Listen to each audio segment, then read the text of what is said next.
పేదవాడికి తింటాకి తిండి లేదు, నడుస్తాకు రోడ్డు లేదు, తాగడానికి నీరు లేదు.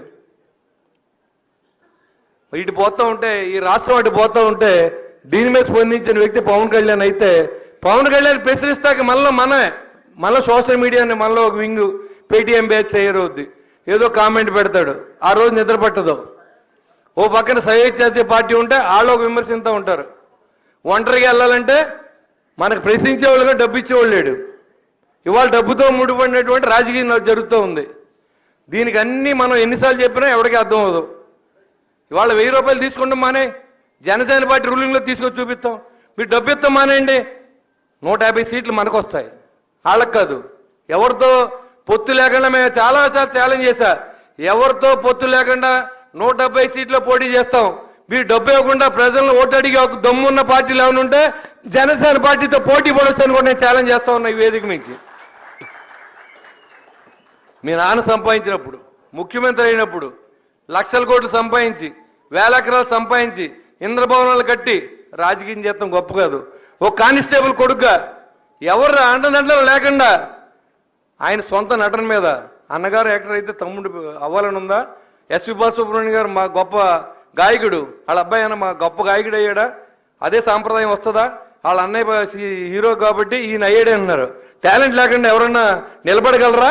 అది కూడా ఆలోచన చేయకుండా నోటికి ఏది వస్తుంది మాట్లాడమే, ఏది వస్తుంది విమర్శించేయడమే. కానీ వీళ్ళ బతుకేంటో ఒకసారి ఆలోచించాలి, విమర్శించే వాళ్ళు బతుకు కూడా ఆలోచించాలి. మనం ఏ స్థాయిలో ఉన్నాం? పవన్ కళ్యాణ్ మాట్లాడి స్థాయి మందే. సరే, మనలో ఏమైనా విభేదాలు ఉంటే మాట్లాడిన తప్పులేదు. అరే బాబు నువ్వు చేసి తప్పు, అలా కాదు ఇలాగని చెప్దాం. అంతేగాని అసలు ఫోన్లు మాట్లాడితే బండబూతులు రాత్రి నుంచి నిన్నటి నుంచి అసలు ఇక్కడ రావాలో వద్దో తెలియదు, అక్కడ సభ జరుగుతూ ఉంది, మనశ్శాంతి లేదు. ఇలాంటి దురదృష్టకరమైన పరిస్థితి ప్రజలు అర్థం చేసుకుంటలేదు.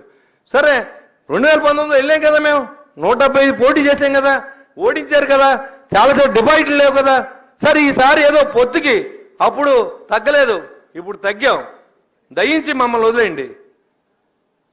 పవన్ కళ్యాణ్ గారిని ఏమనకండి, మమ్మల్ని కూడా తిట్టకండి. సీట్లు రాని వాళ్ళు ఏమైనా ఉంటే పార్టీ ఆఫీస్కి వచ్చి మాట్లాడుకోండి. ఇంకా చాలా నామినేటెడ్ పదవులు ఉన్నాయని చెప్పి అంటున్నారు, అది కూడా మీరు ఒకసారి తెలుసుకోండి. నేను సేమ్ టైం పార్టీ కూడా చెప్తా ఉన్నా, ఈ గ్యాప్ని దయించి మీరు కూడా పార్టీ ఏదైతే పిఎస్సి కార్యవర్గం ఉందో దాంట్లో కూడా మెంబర్ గారు ఇక్కడే ఉన్నారు, ఓ జనరల్ సెక్రటరీ గారు ఇక్కడే ఉన్నారు. మీరందరూ కౌరు పంపి అట్లీస్ట్ ఇన్ఛార్జీలతో మాట్లాడండి. మీరేం ఆస్తులు ఇవ్వక్కర్లేదు, బాబు పలానా కారణాల వల్ల మీకు సీట్ ఇవ్వలేకపోతున్నాం, కొన్ని త్యాగాలు చేయాల్సి వస్తుంది, మీకు ఏదో ఒకటి మేము చూస్తాం, వచ్చి దాంట్లో ఎమ్మెల్సీ ఇస్తాం అని చెప్పండి. అది మీరు చేయట్లేదు. ఈ రెండు సైడ్లు మనం మాట్లాడుకుంటే రెండు సైడ్లు కొన్ని తప్పులు ఉన్నప్పుడు కూడా మీడియాకి ఎక్కవలసిన అవసరం లేదు, డయాస్ మీద మాట్లాడవలసిన అవసరం లేదు. 4 గజుల మధ్య మాట్లాడుకోవాల్సింది మైకులో మాట్లాడితే అది ఏమవుతుంది గొడవ అవ్వకుండా. కాబట్టి ఆ దిశగా మనం కూడా ఎవరన్నా మీకు పోస్టులు పెట్టినా దయించి సముదాయించండి. అరే బాబు ఒకసారి మన ప్రయత్నం చేసాం అధికారం కోసం, మనకు రాలేదు, ఇప్పుడు మన వాయిస్ని వినిపించాలంటే అసెంబ్లీకి వెళ్ళాలి, ఎంతో కొంతమంది వెళ్ళాలి, 10 మందో 15 మందో 25 మందో వెళ్ళాలి. వెళ్ళకపోతే జనసేన పార్టీ మనుగడ ఉండదు. నెక్స్ట్ టైం ఎన్నిసార్లు అవమానం పొందుతాం, అవమానం పొంది రోడ్డు మీద ఎలా తిరుగుతాం, మా నాయకుడు ఎలా ఉంటాడు అని ఆలోచన ఒకసారి ఎవరన్నా ఆలోచిస్తూ ఉన్నారా? పవన్ కళ్యాణ్ గారి మీద 100 కోట్లు ఖర్చు పెడతారంట, నా మీద 100 కోట్లు ఖర్చు పెడతారంట, నా బతుకంతా కలిపి అంత లేదు.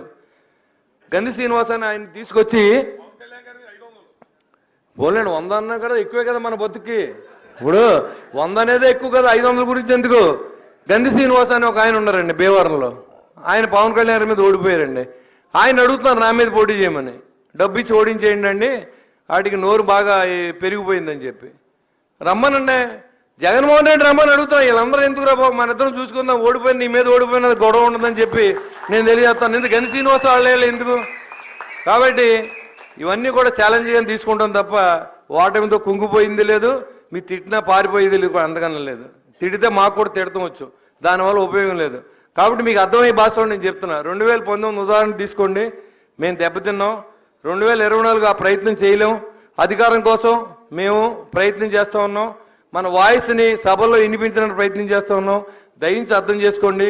ఇంకా 24 సీట్లతోనే ఆగుతుందని నేనైతే అనుకోను, ఇంకా సీట్లు వచ్చే అవకాశాలు కూడా ఉండొచ్చు అని చెప్పి నేను అనుకుంటా ఉన్నా.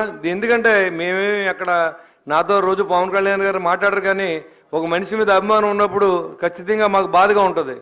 తప్పకుండా దాన్ని ఖండించవలసిన అవసరం కూడా ఉంటుంది. జరిగిన పరిణామాలు తీసుకోండి. 2009, 2014, 2024 ఇంకెన్నాళ్ళు చూస్తాం? మేము నెక్స్ట్ ఎలక్షన్ ఉంటామో లేదో కూడా తెలియదు. ఇంక ఎలక్షన్ చూసి ఓపిక కూడా లేదు.